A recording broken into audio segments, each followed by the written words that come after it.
안녕하십니까. MBS 초대석의 양승용입니다. 드넓은 곡창지대를 가진 전남은 우리나라 농업의 중심, 농도라고 불리기도 합니다. 오랫동안 우리나라 최대 쌀 생산지로서 자리매김해왔고 농업에 종사하는 인구도 그만큼 많기 때문인데요. 오늘 초대석에는 농도 전남의 행정수장으로 전남과 우리 농업 전반에 영향을 미칠 수 있는 농정을 선도적으로 펼치고 있는 김영록 전남도지사 모시고 말씀 나눠보겠습니다.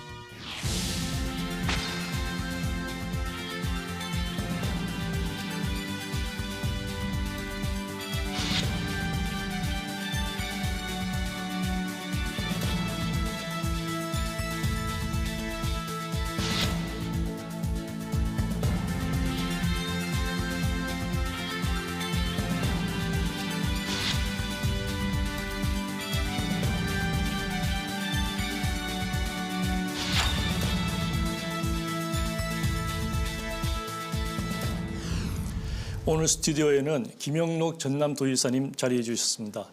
도정으로 정말 바쁘실 텐데 이렇게 나와주셔서 고맙습니다. 예, 반갑습니다. 예. 취임하신 지 벌써 1년하고도 3개월이 지났네요. 그 변화와 발전을 바라는 국민적인 요구가 어느 때보다 큰 시기인 만큼 도지사로서도 그 책임감이 굉장히 크셨을 것 같습니다. 그 소회를 좀 말씀해 주시죠. 예, 벌써 1년 3개월 됐다고 이렇게 말씀하셨는데요. 1년 됐다고 해서 1년 성과 기자 브리핑을 했던 게 엊그제 같은데 벌써 또 3개월이 지났습니다. 예. 정말 시간이 화살같이 빨리 지나가고 지난 1년 3개월 동안 쉼없이 달려왔습니다. 전라남도 생명의 땅 으뜸 전남을 만들기 위해서 우리 도민들과 그동안에 여러 가지 또 부대끼면서 또 한때는 보람된 이런 생각을 가지고 열심히 뛰어왔습니다. 도민 제1주의 도민을 최우선으로 모시겠다 이런 각오를 가지고 지난 1년간 뛰었고 또 촛불혁명에 의해서 문재인 정부가 이렇게 탄생된 만큼 그만큼 우리 서민들 또 우리 도민들의 삶을 잘 살피는 내 삶이 바뀌는 도민들의 그런 행복한 삶이 되도록 나름대로 열심히 뛰어왔습니다만은 그렇지만은 여러 가지로 부족했습니다. 도민들께서 많이 살펴주시고 격려해 주셔서 대단히 감사하게 생각합니다. 그래서인지 이제 취임하신 이후로 그 전국의 지자체장을 대상으로 한 직무수행평가에서 계속 그 전국 1위를 지키고 계시거든요. 그 비결이 뭔지 좀 소개를 해주시죠. 그거 좀 비결이라 하니까 정말 제 어떤 실력으로 뭐가 된 것 같은데 제 실력이라기보다는 우리 도민들께서 우선 후한 점수를 주신 부분에 대해서 대단히 감사하게 생각을 합니다. 아울러서 우리 또 전라남도에 있어서는 문재인 대통령님에 대한 지지도도 높고 또 이낙연 총리님이랄지 여러 분들에 대한 지지도도 대단히 높은 측면에 있기 때문에 또 그런 덕도 제가 좀 보고 있지 않느냐 이렇게 생각을 하고요.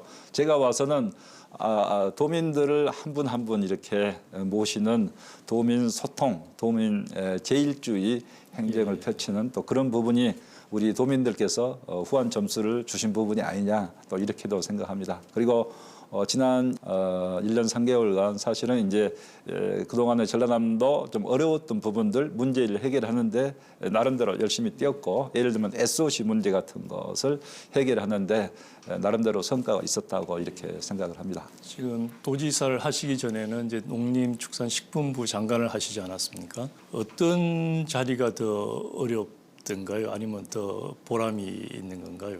어렵게 생각하는 것은 맨 처음에 농림축산식품부 장관 될 때 어렵게 생각했습니다. 왜냐하면은 그 당시에는 쌀값이 제가 장관 지명 받았을 때 12만 6천 원대에 있었거든요. 그래서 이 쌀값을 올려야 되겠다는 그 생각 또 농민들한테 그 쌀에 대한 우선 지급금 문제가 대단히 큰 불만 사항이었습니다. 정부에 대해서. 그래서 그런 문제를 풀어나가는 게 굉장히 사실 어려운 문제라고 생각이 됐기 때문에 어렵게 출발을 했는데 어찌됐든 제가 농림축산식품부 장관을 있을 때 쌀값 문제가 어느 정도는 해결의 단초가 풀려서 이제 그 후로 15만 원 돌파해서 17만 원까지 이제 19만 원까지 이렇게 올라가게 됐는데요. 전라남 도지사에 대해서는 제가 전라남도가 어떤 곳이라는 것을 행정부지사도 지냈고 국회의원 하면서 이렇게 봤기 때문에 너무 잘 알고 있습니다. 그래서 어렵게 생각하기보다는 머리가 대단히 무거웠다. 왜냐하면 어떻게 이것을 정말 우리 전라남도 어려운 처지의 전라남도를 어떻게 발전시킬까 하는 그 책임감이 대단히 무거웠다. 이렇게 구분해서 말씀드리겠습니다. 예. 지사님께서 현안에 대한 명확한 이해와 또 그 소통 그리고 성과 위주의 그런 도정을 펼치셔서 민선 7기 도의사 취임 이후로 이건 정말 그 잘해냈다 싶은 성과를 꼽으신다면은 어떤 것이 있겠습니까? 여러 가지가 있습니다. 여러 가지 있다니까 잘한 것 같습니다만은 사실 어렵게 출발했는데요. 몇 가지를 해결을 했습니다. 그래서 우선 전라남도가 그동안의 SOC 문제를 해결하지 못했습니다. 그런데 문재인 정부 와서 무안국제공항에 고속철도 KTX가 경유하는 문제가 차대 해결됐고요. 제가 와서는 이제 이 목포에서 보성 거쳐 순천 거쳐서 부산까지 가는 이 철도 문제가 전혀 해결이 안 돼 있었습니다. 그래서 남해안 철도가 있었지만은 전철화가 안 돼 있어요. 그래서 목포에서 순천 가는 그 길을 철길을 전철화까지 하도록 이렇게 했고요. 그다음에 이제 경전선이 광주 송정에서 보성 거쳐서 순천 거쳐서 부산까지 가는데 그 철길이 일제 강점기에 뚫린 일에 전혀 손을 보지 않아서 정말 부산까지 송정에서 부산까지 6시간 반이 걸리는 거예요. 이것은 요즘 21세기에 어떻게 말이 안 맞죠. 그래서 그걸 이제 개량하도록 정부 사업으로 확정 단계에 있습니다. 그래서 그게 이제 그렇게 되면은 부산에서 목포까지, 부산에서 광주 송정까지 2시간대에 다닐 수 있는 길이 트이게 된 겁니다. 그 먼 장래는 KTX랄지 KXS에 준하는 준고속 열차가 다닐 수 있게 되면은 부산, 경남 그리고 광주, 전남 간에 2시간대 물류 그리고 인적 왕래 관광객이 오갈 수 있기 때문에 이런 부분은 대단히 큰 성과로 이렇게 생각을 합니다. 이제 그리고 무안국제공항 활주로 연장 사업도 됐기 때문에 이제 무안국제공항 활주로 연장 사업을 통해서 지금 현재도 100만 명을 금년에 이렇게 목표로 하고 있습니다만 앞으로는 300만 이용객 시대가 무안국제공항도 열릴 수 있다. 그리고 이제 대형 비행기가 취항이 가능한 그런 좋은 계기가 됐다 생각을 합니다. 정말 그 인프라 측면에서도 많은 일을 하셨는데 특히 그 국가 균형 발전이라는 측면에서 보면은 그 경전선 전철화라든지 남해안 철도 사업은 특히 그 중요한 사업일 것 같습니다. 그 사업을 계기로 그 지역 간의 그 물리적 거리뿐만 아니라 심리적인 간격도 굉장히 많이 줄어들 것 같은데요. 과거에 60년 대는 제 고향이 완도인데요. 완도 부산 간 여객선이 매일 오전에 부산 가고 오후에는 부산서 물류가 이렇게 와고 가고 사람이 왔다 갔다 많이 했거든요. 그게 다 끊겨가지고 지금은 이렇게 어려운 상황이 됐는데 예를 들면은 일본 관광객들도 부산에 많이 옵니다. 부산에 많이 와서 전남에 가고 싶어 하는데 전남이 음식 관광으로 유명합니다. 일본에서도. 근데 오려고 하면은 제대로 철길이 없거든요. 이제 근데 그런 길이 열리게 됐기 때문에 인적 교류가 활성화되면은 마음이 열리는 거 아닙니까? 마음이 열리면 영원한 화합도 되는다고 저는 이렇게 믿습니다. 그래서 부산 오거돈 시장님, 경남 김경수 도지사님, 전라남도 저 김영로 함께해서 남해안 상생 발전 해박도 했고 앞으로 관광이랄지 또 경제랄지 그런 부분에서 함께 상생 협력하기로 이렇게 했습니다. 그것이 지역 경제 발전에도 굉장히 그 큰 역할을 할 것 같습니다.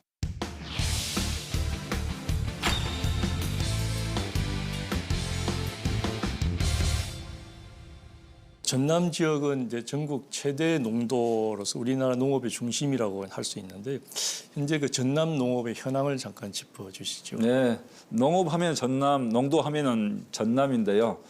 그러면서도 우리 전남이 사실은 농업에 있어서 1등을 하고 있지 못한 부분도 있어서 정말 그렇습니까? 아쉽게 생각하고 또 저희들이 정말 노력을 많이 해야 되겠다 생각을 합니다. 쌀이랄지 밀이랄지 고구마 또 양파, 마늘, 겨울 배추 이런 배추 이런 부분 전남이 13개 품목에서 주요 품목에서 전국 1위를 하고 생산면에서 1위를 하고 있고 친환경 농업에 있어서도 전국 1위. 그다음에 친환경 축산도 농가 수도 전국 1위를 하고 있고요. 또 이제 전남은 구제역에 있어서도 전국 유일하게 청정 지역으로 그렇군요. 남아 있고 또 AI도 지난 겨울 시즌에 있어서 AI 한 건도 발생하지 않아서 AI도 청정 지역이 됐는데요. 이렇게 전남은 정말 친환경 농업 그리고 맛과 멋의 고장으로서 농업과 연계해서 크게 모든 것이 함께 발전할 수 있는 그런 여건을 가지고 있기 때문에 전남은 앞으로 농업을 복합 산업에서 관광 산업, 식품 산업 이렇게 할 수 있는 그런 좋은 여건을 가지고 있는 전국에서도 가장 뛰어난 빼어난 지역이다 이렇게 생각을 합니다. 그 생산량이 많은 것도 그렇지만 그 친환경 농업 또 청정 축산 이런 것은 특별한 노력이 필요할 것 같습니다. 어떤 노력을 특별히 하고 계시는지요? 친환경 농업을 앞으로 전남의 농업의 미래 비전으로 하자. 그리고 친환경 농업을 통해서 수출 산업으로 하자. 그래서 농업도 이제는 소득 산업이 돼야지 언제까지 농업이 이렇게 뒤처진 산업으로 있을 수 없다. 이런 생각을 갖고 있고요. 우리 농민들도 그런 면에 대해서는 대단히 다 공감을 하고 있습니다. 그래서 친환경 농업 단지를 더 규모화하고 더 늘리도록 이렇게 하고 또 친환경 농업은 방금 말씀드린 대로 소득 장목화하고 특히 수출까지 할 수 있도록 적극적으로 육성할 생각을 갖고 있습니다.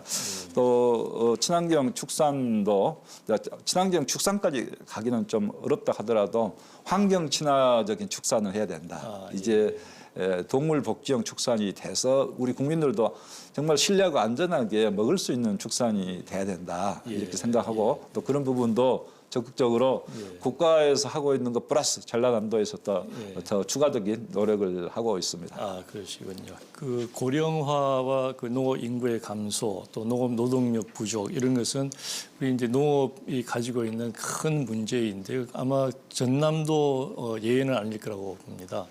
전남에서는 이 문제를 어떻게 풀어가고 계시는지요? 가장 어려운 부분이 사실은 그렇게 인구 감소 문제인데요. 사실 전남은 학계 출산율에 있어서는 전국에서 가장 세종시 다음으로 전남이 가장 2등인데요. 세종시는 어차피 최근에 신설된 젊은 사람들이 많은 도시니까 사실상 1위는 전남이 하고 있다고 봅니다. 그래서 1.25인데요. 학계 출산율은 전국이 이렇게 높은데 또 인구 감소율은 대단히 많기 때문에 전남이 국가적으로 기여는 많이 하는데 인구는 감소하는 그런 아픔을 안고 있기 때문에 사실은 우리 전남에 대해서는 국가적으로 더 많은 지원을 해줄 균형발전 차원에서 해줘야 될 당위성이 있다. 우선 이 말씀을 드리고요. 그렇지만 우리 전남도는 또 자체적으로 노력을 많이 하고 있습니다. 우선 청년들이 우리 이제 벤처 창업이 됐던 또 영농 벤처 창업이 됐던 청년들이 정착할 수 있는 그런 프로그램을 만들어서 적극적으로 시행을 하고 있습니다. 또 기농기촌, 또 기여도 지금 어느 전국 지자체보다도 지원을 활발하게 하고 있고 또 기농기촌 기여 부분에서는 전국적으로 전남이 이제 1위가 됩니다. 그래서 이제 프로그램 중에서 기농기촌 프로그램 중에서는 전남에서 먼저 살아보기.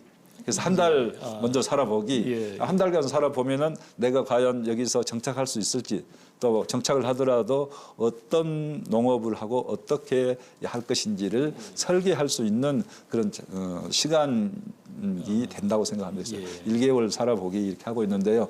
좀 더 살아봤으면 하는 그런 요청도 있기 때문에 앞으로 더 이제 기간을 늘려서 하는 것도 검토를 이렇게 해보겠습니다. 그래서 1개월 살아보기가 실제 전라남도 기농기촌으로 이어지기도 이렇게 하고요. 또 기농기촌 센터를 이제 우리 농협중앙회하고 협의를 해서 서울에 기농기촌센터를 만들어서 꼭 전남까지 와서 교육을 받지 않고 서울이나 수도권에 계신 분들은 이제 수도권에 있는 서울에 있는 농협중앙회하고 하는 저기 위탁하는 센터에 와서 기농기촌 교육을 받고 전남에 가서 이렇게 해야 되겠다 쓰면은 아까 말씀드린 한 달 살아보기도 할 수 있고 또 다른 프로그램을 이용해서 전남에서 체험하면서 기농기촌을 적극 권장을 하고 있습니다. 그렇군요. 예. 전남에서 한 달 살아보기는 어떻게 그 지자체에서 어떤 특별한 지원이나 프로그램이 있으시는지요? 또 전남에서 한 달 살아보기는 기농기촌 프로그램도 있고 한 가지가 더 있습니다.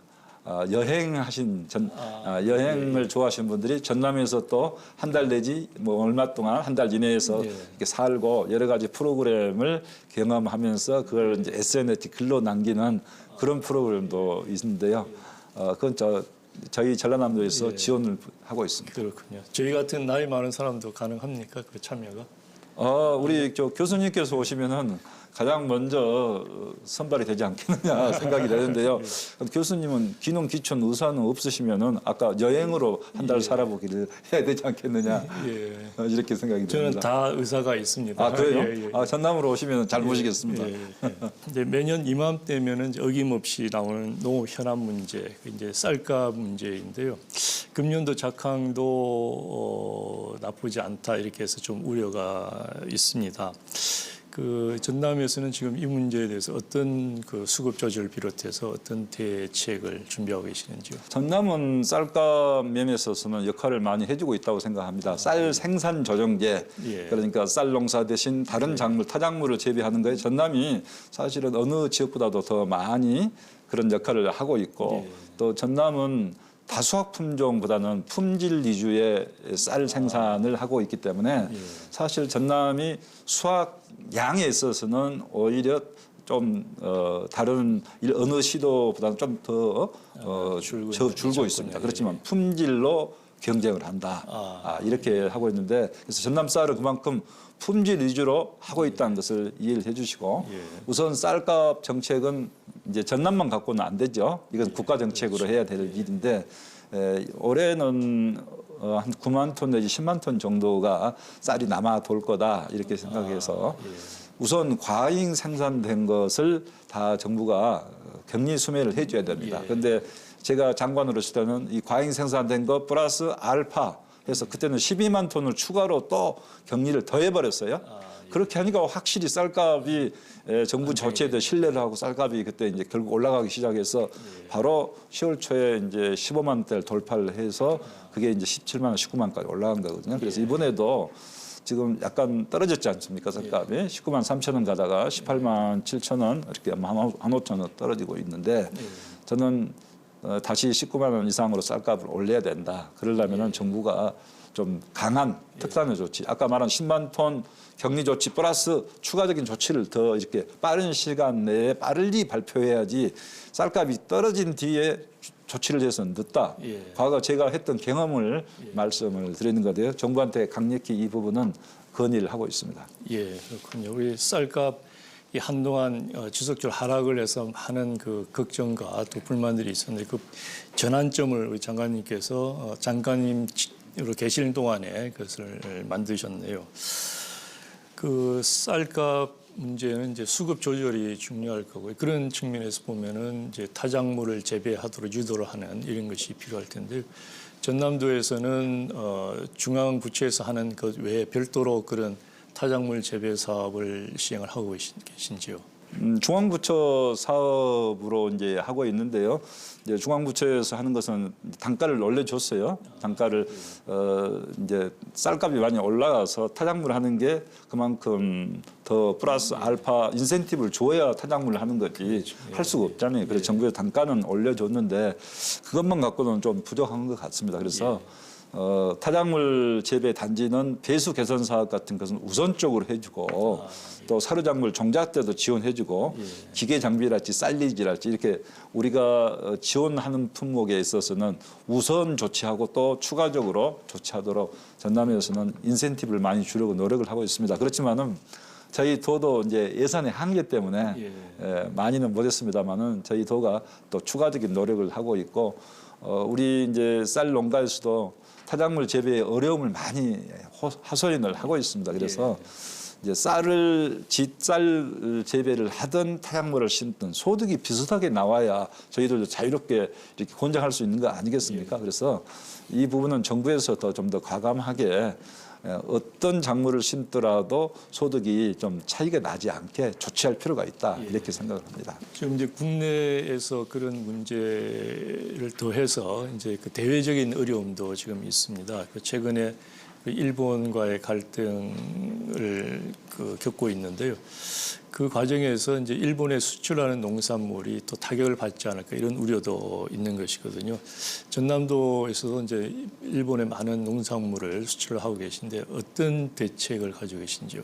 현재까지는 현실화되지 않았습니다만은 뭐 우리 이제 나라하고 일본하고 강하게 또 부딪히다 보면은 농산물, 수산물 수입까지도 수출 규제가 있을 수 있다 이런 경각심은 갖고 있습니다. 이번에 이제 일본에서 하고 있는 수출 규제 조치라고 하지만은 제가 볼 때는 이건 경제 보복이고 경제 침탈이다 이렇게 이야기할 수 있는 부분이라고 생각이 됩니다. 그래서 저희들도 만에 하나를 대비해서 철저하게 좀 조치를 취하고 있는데요. 우선 뭐 대일 수출의 되던 품목이 수출이 만약 안 된다고 했을 때는 국내 내수로 학교 급식이랄지 군 급식이랄지 또는 수매랄지 여러 가지 형태를 통해서 우리 농민들, 어민들을 보호할 수 있도록 이렇게 하겠다 하는 생각을 갖고 있고 이제 제가 농민들, 어민들도 이렇게 만나봤습니다만 이제는 일본의 수출을 예를 파프리카 같으면은 비교적 일본하고만 수출해도 이렇게 모든 문제가 해결될 수 있었는데 이제는 우리가 중국 시장이랄지 동남아 시장에도 눈을 돌려야 되겠다. 저는 오히려 그것은 정말 좋은 계기가 됐다 생각합니다. 그래서 특히 동남아 시장도 이제는 베트남이랄지 태국이랄지 베트남 가서 제가 들었습니다마는 중산층이 대단히 두꺼워지고 있습니다. 그래서 한국의 고급 식료품을 이제 선호하는 중산층이 있기 때문에 그런 측면에서는 우리 한국의 농산물, 수산물까지도 동남아 시장을 앞으로 적극 공략을 해야 된다. 이렇게 생각을 하고 있습니다. 그리고 우리나라 농수산물은 정말 세계적인 경쟁력을 가지고 있고 특히 수산물은 독보적인 존재 아닙니까? 그래서 안 먹으면은 일본 국민이 손해다. 저는 이렇게 생각을 하고 있습니다. 그래서 수출 규제를 수산물 수출 규제를 쉽게 할 수 있지는 않을 거다. 그렇지만은 우리는 이번 기회에 대비를 철저히 해야 된다. 이렇게 생각하고 있습니다.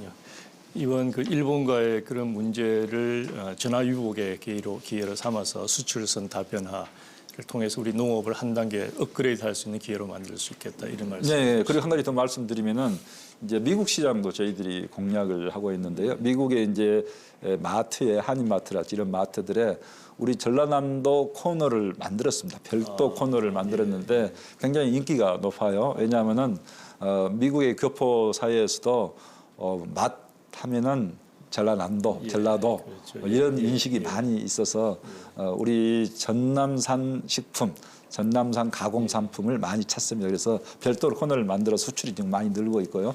이제 아마존의 전남 브랜드관을 만드는 것도 미국의 아마존하고 같이 지금 협의를 하고 있어서 그렇게 해서 뭐 풀리게 되면은 한국의 예를 들면 전복죽 아침 식사로 최고입니다. 이게 만약에 미국 시장에서 먹히게 되면은 대단히 효과가 있지 않을까 생각해서 열심히 뛰고 있습니다. 그것이 잘 진행이 됐으면 좋겠습니다. 우리 지사님 문재인 정부의 이제 초대 농식품부 장관을 역임을 하셨고 또 우리 농업 농촌에 대해서 너무 잘 아시는 그런 분이신데요. 그래서 이제 도지사로 취임하신 후에도 그 농업인들이 피부로 느낄 수 있는 많은 그 농정을 펼치시고 있는 것으로 들었습니다. 그 구체적으로 좀 소개를 해주시죠.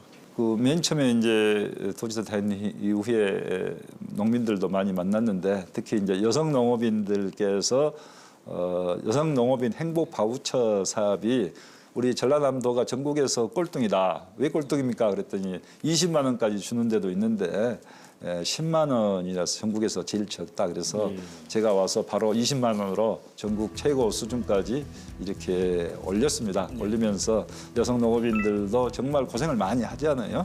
그런 역할을 하면서도 또 문화 복지 혜택을 못 누리기 때문에 이제 그런 부분 조금이라도 혜택이 갈 수 있도록 여성 행복 바우처 지원 사업도 20만 원을 올리고 그 받을 수 있는 연령을 70세까지였어요. 그것도 75세까지 연장해달라 해서 연장을 이렇게 해줬고, 그다음에 이제 농번기에 공동급식 하는 게 굉장히 또 농민들에게는 특히 여성 농업인들은 굉장히 선호합니다. 그래서 공동급식제를 통해서 농번기에는 할 수 있도록 적극 지원을 하고 있고, 또 농촌 인력센터도 운영을 하고 있고, 농업인 월급제도 제가 와서 전 시군 다 이렇게 실시하는 방향으로 이렇게 했는데요.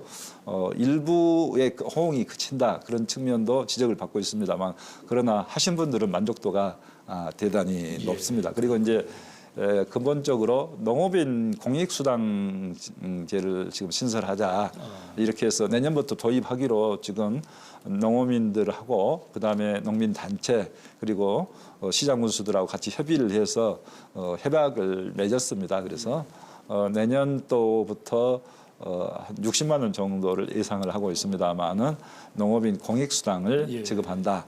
이 부분은 이제 액수가 많지는 않습니다. 솔직히 말하면 그렇긴 하지만은 농업의 공익적 기능이 대단히 중요하고 농업은 시장 가치로서 평가받지 못한 부분이 있는데 우리나라에 있어서는 농업의 가치를 너무 알아주지 않습니다. 사실 너무 알아주지 않고 국회의원님들도 우리 농촌 국회의원이 아니면 농업의 실정을 잘 모르고 공직자분들도 농촌 출신이 이제 적지 않아요. 이랬다 보니까 농업의 공익적 기능을 우리가 전라남도부터 먼저 인정해서 국가적으로 이런 분위기를 만들자 하는 차원에서 내년부터 도입하게 됐다는 말씀을 드립니다. 그렇군요. 예. 지사님께서 이제 장관을 하실 때 그 농업의 공익적 가치를 헌법에 담는 그런 이제 작업을 하셨고, 저도 그때 이제 같이 그 작업을 한 기억이 있습니다. 그 농민들한테 그 공익적 그 수당을 지급하는 것은 어떻게 보면 당연한 것이라고 생각을 드는데, 그것이 좀 전에 말씀하셨던 농업인 월급제하고는 어떤 차이가 있고, 이것이 좀 더 확산이 되기 위해서, 전국적으로 확산되기 위해서는 어떤 일들이 있어야 될까요? 예.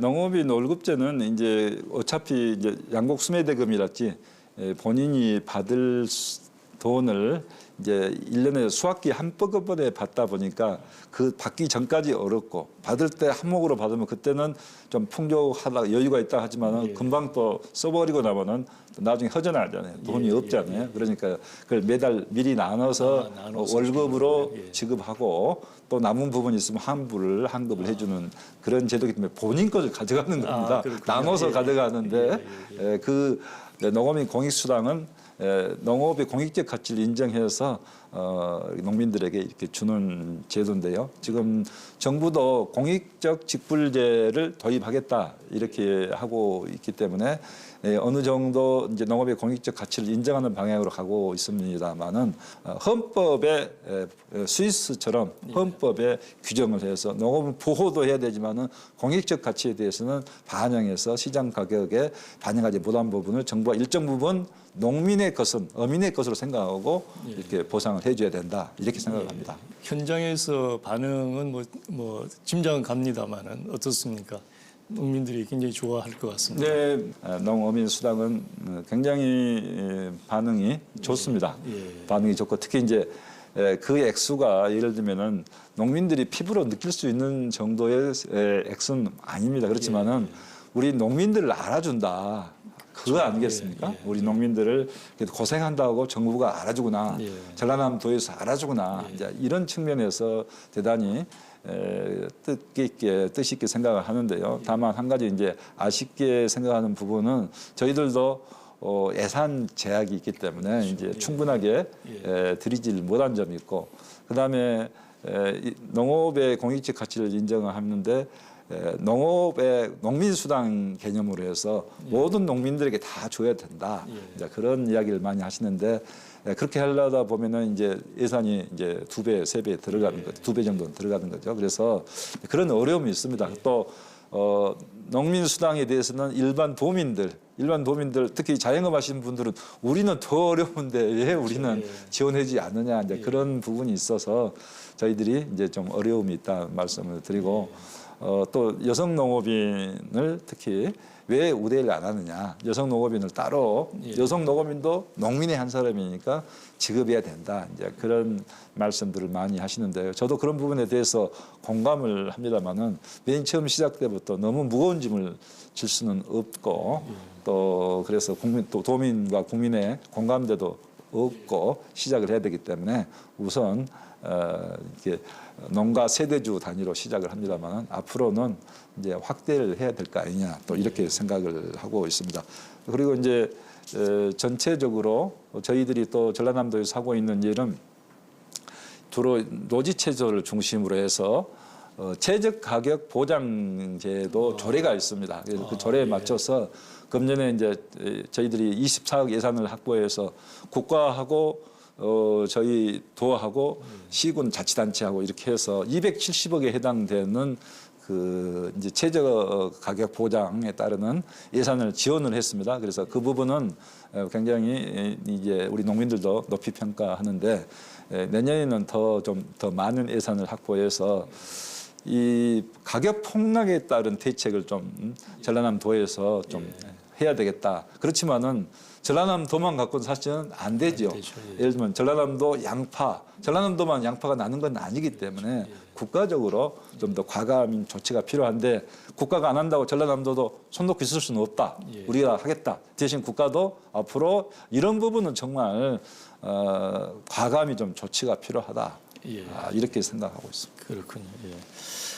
그 다양한 농업 정책 또 복지 사업을 하기 위해서는 이제 그 예산이라는 것이 항상 이제 문제가 될 것이고요.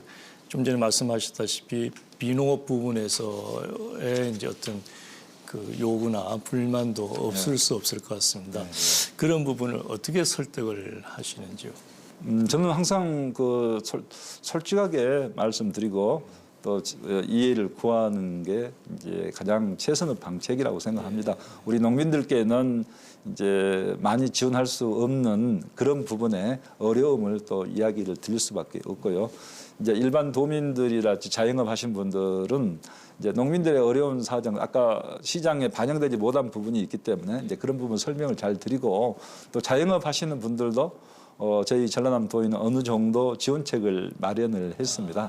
그리고 청년들 같은 경우는 미취업 청년들도 사실 어렵지 않아요. 그런 청년들은 6개월간 50만 원씩 해서 300만 원 지원할 수 있는 그런 프로그램도 만들었고 자영업 하시는 분들도 지원책을 나름대로 더 마련을 해서 함께 가는 우리 공동체 전남을 강조를 하고 있습니다. 그 지금 이제 쌓여 있는 여러 가지 농업 현안 중에서 전남도지사 임기 내에서 내가 이것만은 꼭 해결하고 싶다 하는 것이 혹시 있을까요? 그것이 많은데요. 아, 그렇습니까? 지금 농업 현안을 말씀하신가요? 농업 문제.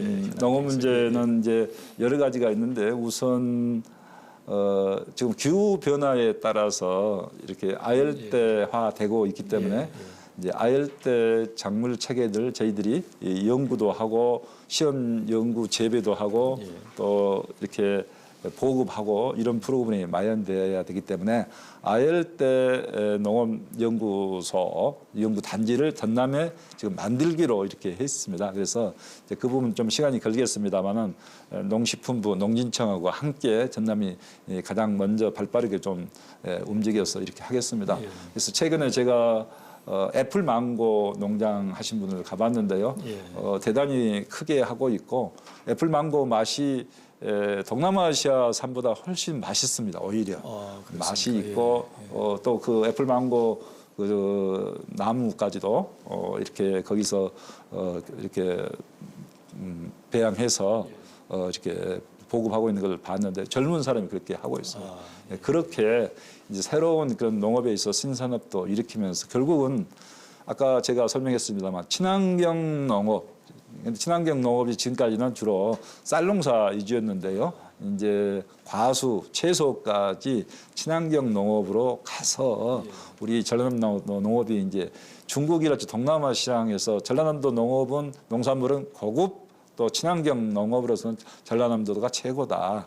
자, 이런 이미지를 갖고자 합니다. 그래서 전라남도가 지금 청정 전남 블루 이코노미를 강조를 하고 있습니다. 블루 이코노미라는 것은 좀 청정한 자연 자원을 바탕으로 해서 우리가 혁신 성장에 지속 가능한 성장 기반을 만들자 하는 건데요. 예. 현 정부는 우리 농업의 신성장 동력 중 하나로 스마트 농업을 꼽고 있습니다. 전남도에서도 스마트팜 혁신밸리 사업을 조성을 해서 이 분야를 선도해 가겠다 이런 구상을 들었는데요. 어떤 그림을 그리시고 어떻게 추진을 하고 계시는지요? 예, 저희도 이제 스마트팜 혁신밸리 사업을 농식품부에서 이제 4개 지역 공모를 했어요. 먼저 2개 지역 공모에서는 전라남도는 떨어져 가지고 제가 장관 때 만든 제도에서 떨어져 가지고 엄청 많이 꾸중을 들었습니다만은 이제 두 번째 또 2개 추가할 때 전라남도가 공모에서 선정이 됐습니다. 그래서 전라남도 고흥군에 스마트팜 혁신밸리를 만들게 됐는데요. 이제 스마트팜 혁신밸리를 통해서 새로운 스마트팜에 적용할 이제 작부 체계를 새롭게 연구를 하는 것이죠. 예. 그리고 거기에서는 이제 기존 농업의 스마트팜뿐만 아니라 새롭게 지금 저희들이 하려고 하는 아열대 작물에 대해서도 연구를 할 것이고요. 예. 그다음에 이제 스마트팜이 기존에 있는 농장들하고 서로 경쟁하면 안 되지 않습니까? 그래서 주로 이제 수출 농업 위주로 해서 앞으로 이제 운영을 하게 될 거고요.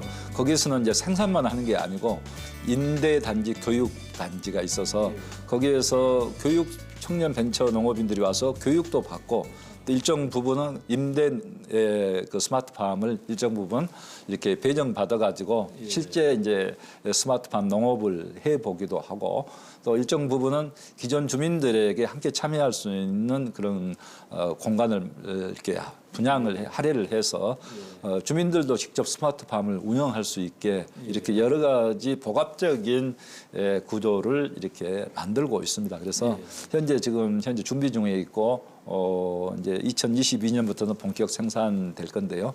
이 스마트팜 혁신밸리가 결국은 이제 우리 농업이 스마트화 가는 방향으로 갈 수밖에 없지 않겠느냐.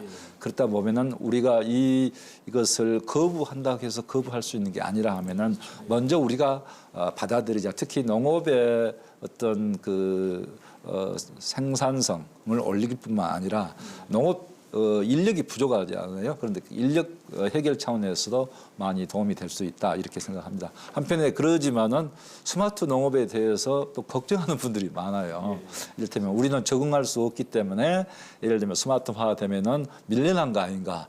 이런 걱정들을 하시는 농업인들이 계시기 때문에 그런 걱정을 덜도록 이런 스마트팜 혁신밸리와 아울러서 알기 쉽게 우리 농업을 앞으로 스마트화해 나가는 거 그런 부분도 함께 하겠습니다. 예를 들면 예전에 개원기가 없었는데 개원기 들어와서 편리해졌잖아요. 그러면 앞으로 또 스마트화 농기계가 들어오면은 더 편리해질 수도 있다. 이제 자동 수확기까지도 앞으로 선별 수확기까지도 스마트화 할 수 있기 때문에 이제 이런 방향으로 나아가도록 하겠다는 말씀을 드립니다. 예. 그런 좋은 구상의 스마트팜 사업이 꼭 성공적으로 잘 이루어지기를 바랍니다. 최근에 농림축산식품부의 수장이 새로 바뀌었습니다. 선배 장관의 입장에서 혹시 제안을 하시고 싶거나 또는 조언을 드리고 싶은 게 있을까요? 예, 김현수 장관님은 저와 함께 제가 농림축산식품부 장관으로 있을 때 차관으로서 대단히 이 일을 정말 잘 해줬고 일 처리도 깔끔하고 명확하고 잘 하신 분입니다. 그래서 제가 대단히 든든하게 생각하고 가장 적임자 중에 한 분이 이번에 장관이 되셨다 이렇게 생각을 합니다. 그래서 제가 축하 전화도 드렸고요. 그러면서도 이제 한 가지 부탁은 제가 드렸었습니다. 제가 장관으로 있을 때 꼭 해보고자 하는 일이 이제 우리 주요 농산물 가격이 너무 들쑥날쑥을 하고 이제 생산 조절이 안 되잖아요. 그래서 마늘, 양파 대표적으로 과잉 생산돼서 가격이 대폭 떨어진다든지 배추 가격도 그렇게 마찬가지고 그래서 이제 이런 부분을 뭔가 조절할 수 있는 제도를 만들자. 쌀도 생산 조정제를 통해서 쌀 지금 생산량을 좀 줄였잖아요. 그런데 다른 품목도 뭔가 그런 장치, 제도적 장치를 마련하는 게 대단히 필요하다 생각을 저는 하고 있습니다. 그래서 제가 장관 때 이제 중요한 거 무허가 축산 문제까지도 어느 정도 그때가 일단락을 어느 정도 지으면서 이제 이 문제를 제가 가장 중요하게 생각하고 이렇게 해결해 보고자 이렇게 했습니다만은 제가 장관직을 일찍 좀 이렇게 그만두고 도지사로 출마를 하면서 그 부분을 제가 제대로 역할을 못해서 하고는 있었습니다만은 제대로 제도 정착이 안 돼서 아쉽게 생각하고 있습니다. 그래서 이제 우리 농민들이 가장 원하는 것은 저는 그런 부분 아니겠느냐. 어느 정도 가격에 대한 걱정이 없이 농사를 지을 수 있는 제도. 그러려면은 정부도 정말 제도적 장치를 잘 만들어야 되지만은 저는 농민들도 또 협조할 건 협조를 해야 된다. 어느 정도 가격을 안정되게 하려면 결국 생산을 조정을 해야 되기 때문에 생산을 조정하는 것은 농민들이 어떤 협의체를 통해서 스스로 생산 쿼터를 조정하는 방안 함께 이렇게 가야 된다. 그리고 계약 재배를 통해서 어느 정도 계약 재배하는 것은 일정 소득을 무조건 보장해주는 장치. 저는 그런 게 필요하다고 생각해서 장관님께 제가 못다한 부분을 이렇게 잘 말씀을 드렸습니다. 예, 저도 농업 문제를 연구하는 사람의 한 사람으로서 그 우리 농업 문제의 알파이자 오메가가 그 가격 문제다 이렇게 보고 있습니다. 예. 하여튼 신임 장관께서 그런 문제를 잘 풀 수 있는 기틀을 마련해 주기를 기대해 봅니다.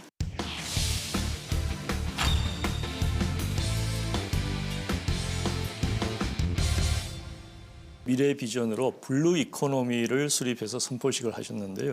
블루 이코노미 어떤 의미를 가지고 있는가요? 네, 지난 7월 12일 날 대통령님을 모시고 우리 전남 도민께 드리는 블루 이코노미 비전 선포식을 가졌습니다. 이제 블루 이코노미라는 것은 이제 우리말로 하면 청색 경제인데요.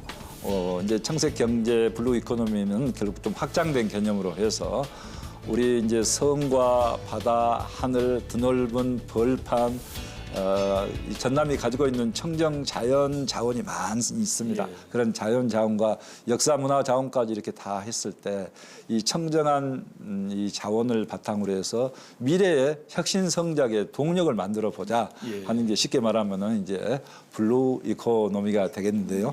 이제 그 부분을 몇 가지로 좀 대형 사업들을 중심으로 해서 이제 6가지 사업을 제가 프로젝트를 만들었습니다. 그래서 첫째는 이제 에너지 신산업을 전라남도에서 에너지 신산업의 수도 광주 전남 혁신도시 나주를 이렇게 메카로 하고 있기 때문에 이제 블루 에너지, 그다음에 남해안을 중심으로 하는 이 신성장 관광 산업을 크게 한번 일으키고 그 신성장 관광 산업을 통해서 내일까지 광주까지도 함께 이렇게 고루 혜택이 가는 블루 관광, 블루 투어. 그리고 이제 세 번째는 청정 자연 자원 이런 바이오 메디컬 이런 산업을 할 수 있는 자원이 많기 때문에 이제 블루 바이오 산업을 일으켜보자 이렇게 하고 있습니다. 그리고 네 번째는 이제 전남이 강점이 있습니다. 드론 산업은 드론 산업의 공역이 전라남도가 이렇게 가장 먼저 잘 확보가 돼 있고 또 스마트 이모빌리티 이런 산업도 전라남도가 지금 현재 규제 자유구역 특구로 이렇게 지정되어 있기 때문에 이런 블루 트랜스포트, 블루 운송 수단 그리고 이제 아까도 설명드렸습니다만은 블루 이코노미 하면은 근본이 블루 농수산. 전남은 농수산에서 제일 강점이 갖고 있기 때문에 특히 친환경 농업을 비전으로 하는 블루 농수산. 그리고 여섯 번째가 이제 이 스마트 블루 시티인데요. 이제 이게 블루 시티, 스마트 시티 이렇게 하면은 주로 이제 신도시는 서울 주변에 만든다 이렇게 돼 있는데 그런 신도시 개념이 떠나서 미래형 신도시 스마트화된 신도시, 그리고 에너지 자립형 신도시, 녹색 신도시, 또 국제 학교와 국제 관광학교까지 갖춘 관광도 접목되는 그런 스마트 블루시티를 전남에 만들고자 합니다. 그 말만 들어도 정말 그 가슴이 뛰는 듯한 뭐 그런 비전인 것 같습니다. 지사님의 이력을 이렇게 쭉 살펴보면요, 그 군수도 지내시고 또 국회의원도 하시고 장관도 하시고 또 도정을 이끄는 도지사도 하시고 국가적인 그 리더로서 승승장구를 하신 것 같은데, 그래도 그 과정에서 어려운 점이 있었겠죠. 예, 제가 사실은 이제 경력을 놓고 보면은 많은 혜택을 받은 사람입니다. 그래서 정말 항상 감사하게 생각하고 제가 더 열심히 해서 봉사해야 되겠다 하는 그런 생각을 합니다. 저는 이제 40살에 강진 군수, 안도 군수를 이렇게 했고 그 뒤에 이제 행정자치부도 근무를 하면서 결국 국회의원 2번을 하고 이제 장관과 이제 전남 도지사로 와 있습니다만은 정말 누구보다도 많은 혜택을 받아서 몇 배는 더 열심히 잘 해야 될 거 아니냐 그런 생각을 하는데요. 이제 제가 그렇지만은 한때 또 어려움도 있었습니다. 제가 이제 중고등학교 다니는 시절에는 이제 아버지가 몸이 편찮으셔가지고 정말 이제 항상 그 저도 어린 저지만은 저도 수심에 찼던 것 같아요. 지금 생각해보면. 그리고 고등학교 3학년 때 또 한때 그 당시에는 상당히 힘든 어려운 건데 이제 결핵에 또 그래서 엄청 한때 어려웠고 대학 입시도 실패해서 좌절을 맛봤고 제가 야간 대학도 좀 다녀보면서 어떻게 하든 내 힘으로 대학을 다녀볼까 해서 하다가 결국은 이제 건국대학교 장학생으로 이렇게 대학을 마쳤습니다만 그런 과정을 겪으면서 한 4, 5년 정도는 정말 실패를 여러 번 했고 또 어떻게 해야 될지를 몰라서 참 어려움이 있었는데요. 이제 지금 청소년들이랄지 어른분들을 보면 저도 그때 생각이 많이 납니다만은 그렇지만은 참고 또 인내하고 하다 보니까 어떤 기회가 와서 이제 자리를 잡게 됐는데요. 저는 이제 어른분들 보면 항상 그때 생각이 납니다. 그래서 좀 어떻게 하든지 좀 참고 열심히 노력합시다 하는 이야기를 합니다만은 앞으로 저는 이제 정말 더 열심히 하고 어려운 분들, 우리 서민들 도와주는 도지사가 돼야 되지 않겠느냐 항상 그런 생각을 해봅니다. 항상 승승장구 하신 것만 같지만 또 많은 어려움을 겪으시고 그걸 극복을 하시고 또 나름대로 나라를 이끌어가는 그런 지도자가 되셨는데 우리 그 젊은 사람들한테 여러 교훈, 기감이 될 것 같습니다. 임기를 마치시고 나면은 우리 그 도민들에게 어떤 도지사의 이미지로 남고 싶으신가요? 이제 도지사로서 열심히 일하고 성과를 내는 것은 가장 기본적인 것이기 때문에 그것은 당연히 해야 될 일로 이렇게 생각을 합니다. 그런 가운데 이제 도민 입장에서 생각해 보면은 언제든지 도지사를 우리 이웃집 아저씨처럼 이렇게 다가갈 수 있고 따뜻한 사람 뭐 이런다 하면은 얼마나 좋겠느냐. 근데 그게 쉬운 일은 아니지 않습니까? 그래서 저는 항상 좀 더 소통할 때 우리 도민들이 저에게 부담을 느끼지 않도록 하려고 노력하고 있습니다만은 열심히 일하는 가운데 또 열심히 일도 하지만은 소통을 더 잘하고 도민들이 친근하게 느낄 수 있는 그런 도지사가 됐으면 합니다. 지사님과 이렇게 얘기를 나누다 보니까 어느덧 시간이 다 지났는데요. 마지막으로 그 전남 도민들 그리고 오늘 이 방송을 시청하신 MBS 시청자분들께 한 말씀 부탁드리겠습니다. 예, 우리나라 농업은 대단히 중요한 미래 산업입니다. 지금까지 농업이 어려움이 많이 처해 있었다고 생각하는데요. 그렇지만은 선진국일수록 농업을 가치를 중하게 여기고 보호하는 그런 나라가 바로 선진국입니다. 그래서 우리나라도 이제 선진국 대열에 들어섰기 때문에 농업의 그 가치를 더 이렇게 국민들이 더 알아주시고 또 농업의 가치 속에서 우리 국민들이 함께 체험하고 농업 속에서 우리 농촌 속에서 또 농민들과 함께 정말 어떤 우리 그 국민들의 따뜻한 정서를 함양하고 느낄 수 있는 그런 대한민국의 따뜻한 농촌, 따뜻한 농업이 국민과 함께하는 그런 농업이 됐으면 하는 생각을 갖고 있습니다. 전라남도는 특히 우리 대한민국 농업에 있어서 1번지라고 할 수 있기 때문에 그런 면에서 우리 전라남도 농업 더 사랑해 주시고 저희들도 더욱 열심히 해서 우리 국민들이 정말 맛있게 그리고 안전하게 먹을 수 있는 전남의 농수산물을 많이 생산할 수 있도록 적극 지원하고 노력하겠습니다. 예, 고맙습니다. 우리 지사님의 리더십을 통해서 전라남도가 행복한 지자체가 되기를 바라겠습니다. 오늘 나와주셔서 고맙습니다. 예, 감사합니다. 풍성한 수확의 계절이 돌아왔습니다. 그러나 가을 들녘을 바라보는 농심은 그리 밝지 못합니다.